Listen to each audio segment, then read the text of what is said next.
Hollywood will be 10 times bigger. We often hear that the AI that you see today is the worst you'll ever see. Yeah.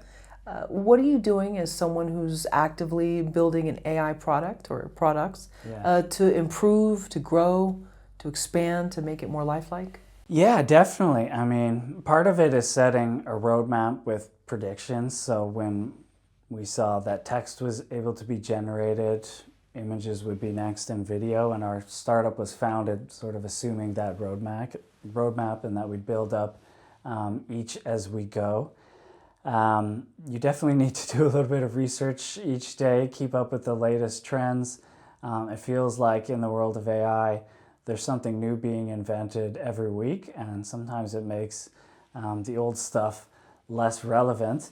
And we're always looking for how can we help our users make movies that look great, maybe help with visual effects or anything they can't do themselves, and try to build those and test those with our app.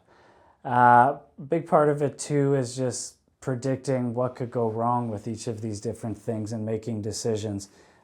So deepfakes is a hugely problematic area, but as I mentioned in the other question, could be useful for reshoots or translations so you can sell your movie in more places. On the other hand, we need to predict and try to get ahead of things and make business decisions. For example, one thing people always ask us is, can I upload my screenplay and say, rewrite this like Aaron Sorkin would? And, in Hollywood, people say they watch movies and they have influences and they say, we want this to be like Sorkin, or this needs to be Titanic meets Jaws. Like, you do reference things by name. All filmmakers, actors, writers have read and been inspired by other works, but do we think it's ethical to block living famous people and artists' names? So if you ask it, rewrite this in the style of Aaron Sorkin, maybe we don't allow it. Or maybe we say, we ask a follow-up question and say, how would you describe his style? Oh, it's smart, it's clever, it's sexy, it's snappy, it's fast-paced, it's back and forth monologues, and then, okay, we can do that. And so I think that's one important thing for us. Just try to stay ahead of things, make the right decisions, and keep things artist friendly. And as they say in tech sometimes, if you can do it, you should be able to do it, but I think that's not the path we're going to take. What predictions do you have for AI for writers and filmmakers in the coming years? Yeah, and this is where I like to think optimistically and hopefully. And I've heard, I love Hollywood. I love movies. It changed my life. I watch so many movies, like almost every night. I want to watch every movie that's ever been made. But the more I watch, things get predictable. I feel like I've seen it before. Or, I love Spider-Man. It was my favorite growing up. But there's an 8th and a 9th and a Madam Web. And I don't know. I feel like I would love to see. One really interesting thing was the explosion of the burgeoning South Korean film market. So Parasite came out and just Best Picture, Best Director, Original Screenplay, Palme d'Or. It was amazing, and it opened the doors, a Squid Game, and Everything, Everywhere, All at Once, all the great actors and actresses there. So I would really love to see, and I predict that if it gets easier to make a movie where you are, anywhere in the world, even if you don't live in a community of artists, maybe you live on a farm in Idaho, and you don't have a script buddy or someone to help, ghostwriter, or script doctor, or just help you out or keep you encouraged. I think these tools will help people not make Hollywood blockbusters yet, but pretty good independent films like a Reservoir Dogs or something like that. And then I would hope that those people, if they can't get distribution, get into film festivals, they could put their films on YouTube. A lot of people, more people watch YouTube than all television, I think, and streaming combined now. Mr. Beast is the most famous and watched person in the whole world now. imagine that people didn't go to film school. Our app helps them come up with proper story structure, character archetypes, and a great Act 3 twist. They can make a good movie, put it on YouTube. Imagine it goes viral. Or they make the trailer and put it on TikTok, and that goes viral. They become the new Mr. Beast. And then imagine Hollywood or Netflix comes to them and say, we love this. Would you like to do a bigger budget, movie at a real studio, and we'll give you more resources and famous actors? I think that would be amazing. That would not be AI hurting Hollywood or cinema. I think that would diversify it. It would democratize it. We'd hear stories from Japan and China and Nigeria and all these amazing new film markets. AI could do the translation perfectly, no dubbing. It'll be like Brad Pitt could speak Mandarin Chinese. It'll just be incredible. Or I could make a movie here and sell it to 8 billion people in every language and self-distribute on YouTube. So I think people say AI will decrease jobs. My big prediction, what we're betting on, is Hollywood will be 10 times bigger in 10 years. I think the entertainment and media market will grow from 2 billion or 2 trillion globally to like 10 trillion. I think there will be more people working, the pie will grow.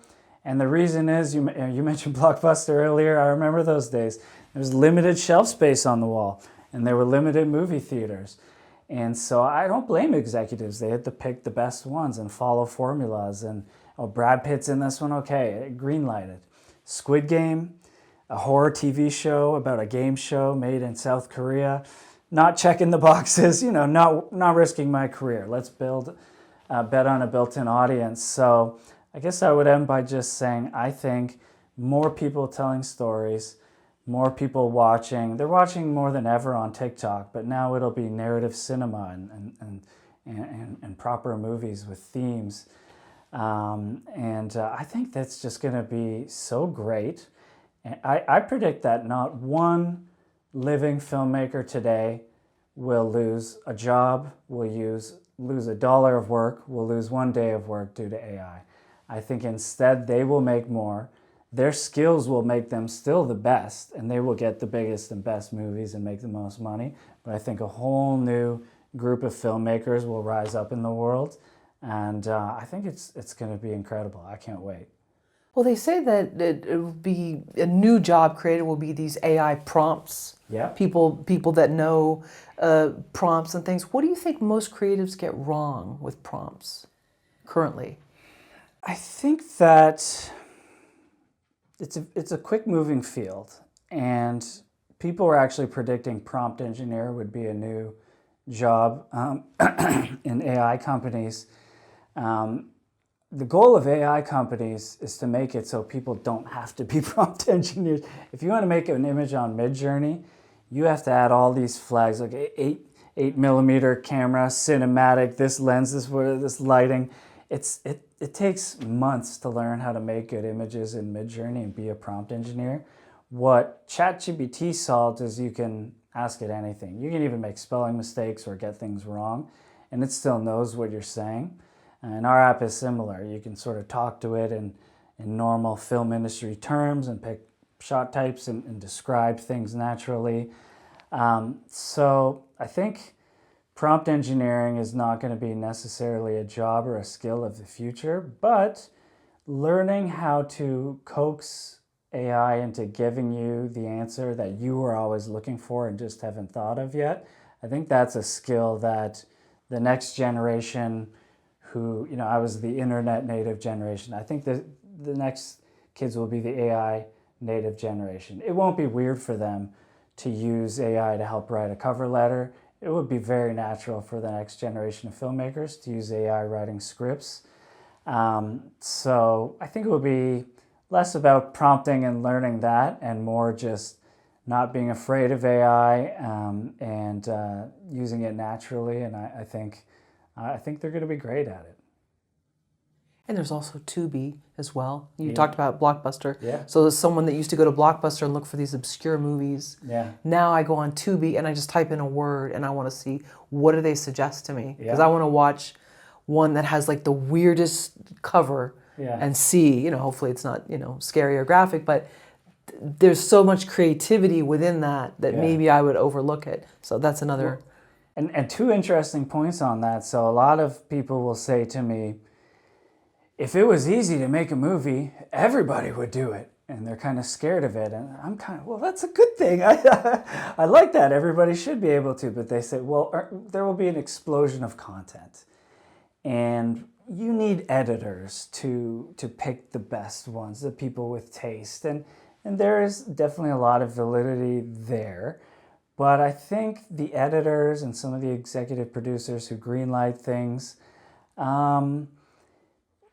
you know, it's easier to bet on making a movie about a superhero character that has 50 years of comics. There's a built-in audience. You won't lose your job. Squid Game took 10 years to get greenlit. And so what I think is going to happen is that there will be, because we're in the cloud, Netflix could have 100 new movies a day, right? But they use AI to retarget exactly the 10 of those that are perfect for you. And so I think AI will solve that explosion and oversaturation of content issue. And then the other thing people talk about is almost these custom micro-targeted movies. And so if you would plug in your email and your Facebook and your Twitter and your Spotify, and it's sort of built a persona of you, it could actually make the perfect movie for you. What's your favorite movie? Oh, there's so many. It's hard to. It depends on what year it is. I mean, just saw a few years ago Empire of Light. Yep. And I love that movie. I felt it was kind of overlooked. Yep. But they had so many components that I love. So let's just use that as an example. And so there's people like you all over the world that have probably never heard of it. Maybe it was overlooked. And it could be targeted to them absolutely personally. But imagine it could make a movie that good for you that you could watch a new one every night of the week. I feel like I only see 2 or 3 good movies a year. And I would love to be able to watch, for me, a Godfather or a Gladiator or a Shawshank Redemption, a movie. Those movies, I think about them for years. They change the way I think about the world and how I want to be as a person. If I could watch a movie like that every night of the week and AI was sort of choosing the perfect movie for me, I think that would just be incredible. And even people are talking about VR is a big thing. I don't know if you've tried the new Apple Not yet, Vision Pro or Oculus from Meta. One thing I think would be interesting was put on the goggles and watch, let's say, Gladiator, one of my favorites. And almost like a choose your own adventure, you can watch from different characters' perspectives and do.